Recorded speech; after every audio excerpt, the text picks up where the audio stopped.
ভগবান শ্রীকৃষ্ণ এই কলিযুগে চৈতন্যদেব রূপে ধরাধামে আসেন। ধন্য হল নদিয়ার মাটি, ধন্য হল নবদ্বীপ। পাশ দিয়েই বয়ে গিয়েছে গঙ্গা, ওপারেই মায়াপুর। এই নবদ্বীপ মায়াপুর হলো এমন এক তীর্থভূমি যা ধর্মপ্রাণ বাঙালি হিন্দুরা জীবনে একবার না একবার যাবেনই। চলুন এই পর্বে নবদ্বীপ মায়াপুরের দারুণ একটা ট্যুর প্ল্যান আপনাদের জানাই। প্রথম প্রশ্ন হলো কিভাবে যাবেন এবং কোথায় নামবেন। সবচেয়ে সহজ উপায় হলো রেলপথ।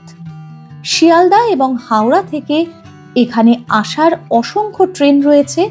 নামতে পারেন নবদ্বীপ কিংবা কৃষ্ণনগর কিংবা বিষ্ণুপ্রিয়া হল্ট, এর যে কোনো একটা স্টেশনে। খুব বেশি হলে 1.5 থেকে 2.5 ঘন্টা সময় লাগবে। যদি মায়াপুরে স্টে করেন তবে কৃষ্ণনগর স্টেশনে নামুন, আর যদি নবদ্বীপে স্টে করেন নবদ্বীপ স্টেশনে নামুন। নবদ্বীপ আর মায়াপুরে যোগাযোগের ম্যাপটা ঠিক কিরকম? নবদ্বীপ স্টেশন থেকে প্রথমে ফেরিঘাটে আসতে হবে টোটো কিংবা অটোতে করে, ভাড়া 20 টাকা। এরপর নদী পার হয়ে ওপারে গেলেই মায়াপুর। নদী পার হওয়ার জন্য লঞ্চের ভাড়া 10 টাকা আর নৌকায় ভাড়া 5 টাকা। ওপারে গিয়ে ইস্কনে যাওয়ার জন্য আবার টোটো ধরতে হবে, ভাড়া 10 টাকা জনপ্রতি। অন্যদিকে কৃষ্ণনগর থেকে ইস্কন মায়াপুরে আসার জন্য আছে বাস পরিষেবা। আগে নবদ্বীপ না আগে মায়াপুর? এমনিতে তো যে কোনো একটা আগে করলেই হয়, তবে আপনার ফেরার ট্রেন যদি সন্ধ্যের সময় হয় এবং নবদ্বীপ স্টেশন থেকে হয় তবে নবদ্বীপকে শেষে রাখুন। আর যদি কৃষ্ণনগর থেকে সন্ধ্যের ফেরার ট্রেন হয় তবে মায়াপুরকে শেষে রাখুন। এতে কিছুটা সুবিধে হবে। কোথায় হোটেল নেবেন? এখানে কিন্তু আমার ব্যক্তিগত মতামত রাখব। একবার নবদ্বীপে একবার মায়াপুরে হোটেল নেওয়ার দরকার নেই। আমার মতে ইস্কনে থাকাই ভালো।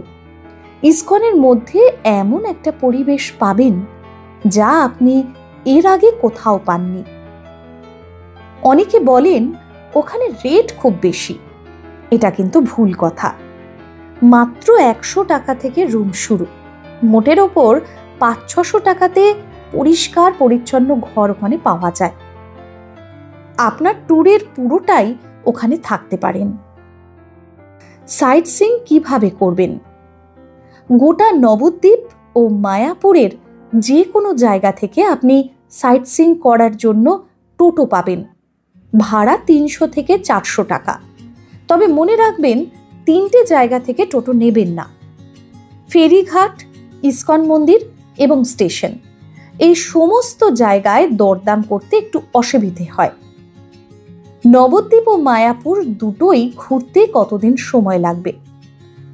আপনার প্ল্যান হতে পারে 4 দিনের কিংবা 3 দিনের কিংবা 2 দিনের। এবারে বিস্তারিতভাবে 3 রকমের প্ল্যান সম্পর্কে জানিয়ে দেব। চলে আসি 4 দিনের প্ল্যানে। প্রথম 2 দিন কাটবে মায়াপুর আর পরের 2 দিন নবদ্বীপে। প্রথম দিন আপনি স্টে করছেন ইস্কন মায়াপুরে। ইস্কনের মনোরম প্রাকৃতিক পরিবেশ আপনাকে মুগ্ধ করবেই। ইস্কনের গোটা ক্যাম্পাসটাই ভীষণ রকম ওয়েল মেনটেন্ড এবং সমস্ত পরিষেবাযুক্ত। ক্যাফে, রেস্টুরেন্ট, মিষ্টির দোকান, জামা কাপড়ের দোকান, বইয়ের দোকান, মুদি দোকান, ট্রাভেল এজেন্সি, ওষুধের দোকান সমস্তই পেয়ে যাবেন এখানে। সঙ্গে রয়েছে ভীষণ সুন্দর ফুলের বাগান। প্রথম দিনই এই সব দেখেই কাটিয়ে দিন। বিকেলে ঘুরে আসুন গোশালা থেকে। সন্ধে আরতি দেখুন মূল মন্দিরে। সেখানেই দেখে নিন অষ্টসখী সহ রাধা কৃষ্ণ, পার্ষদ সহ শ্রী চৈতন্যদেব ও নৃসিংহদেবের অপূর্ব রূপ। দ্বিতীয় দিন, আজকের দিনটা রাখুন মায়াপুরে সাইটসিং করার জন্য। 250 থেকে 300 টাকায় একটা টোটো বুক করে ঘুরে আসুন বল্লাল ঢিপি, শিবডোবা, মহাপ্রভুর জন্মস্থান, শ্রীবাস অঙ্গন, কাজীর সমাধি, মহাপ্রভুর মাসির বাড়ি এবং সবার শেষে সন্ধেবেলায় আপনার শেষ ডেস্টিনেশন হবে জগন্নাথ মন্দির ও সেখানকার সন্ধ্যা আরতি। তৃতীয় দিন, এই দিন নবদ্বীপের সমস্ত ঐতিহাসিক জায়গাগুলো আমরা ঘুরে দেখব। সেজন্য মায়াপুর থেকে নদী পার হয়ে ওপারে নবদ্বীপ যাব। তারপর ওপারে গিয়ে একটা টোটো বুক করতে হবে।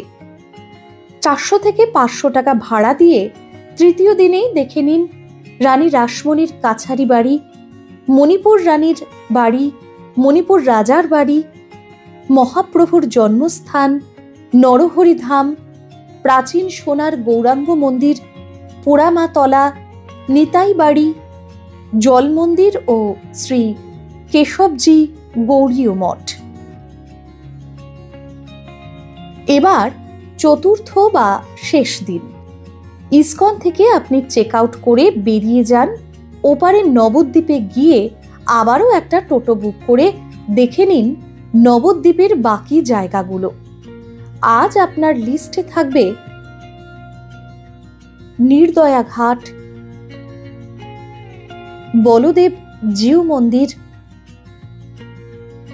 গোবিন্দ বাড়ি, শ্রী দেবানন্দ গৌরীয় মঠ, শ্মশান কালী মন্দির, সমাজবাড়ি, নতুন সোনার গৌরাঙ্গ মন্দির, শ্রীবাস অঙ্গন মন্দির, মহাপ্রভুর বাড়ি ও কপিল মুনির আশ্রম।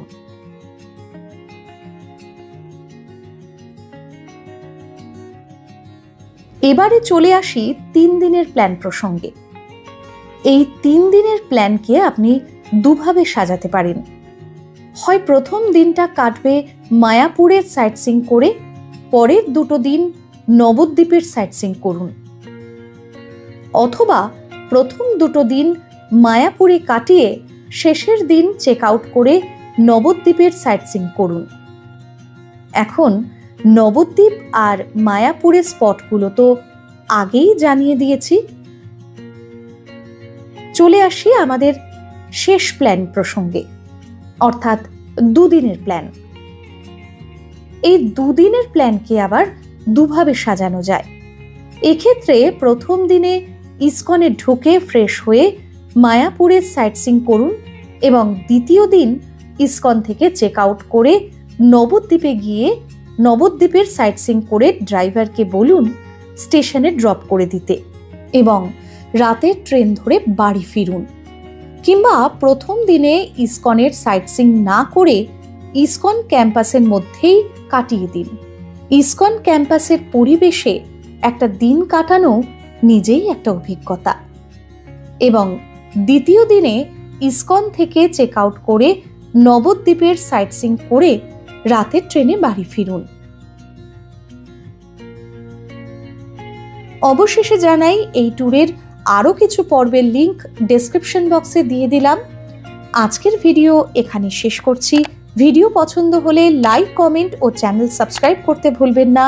দেখা হচ্ছে পরের পর্বে নতুন ভিডিও নিয়ে।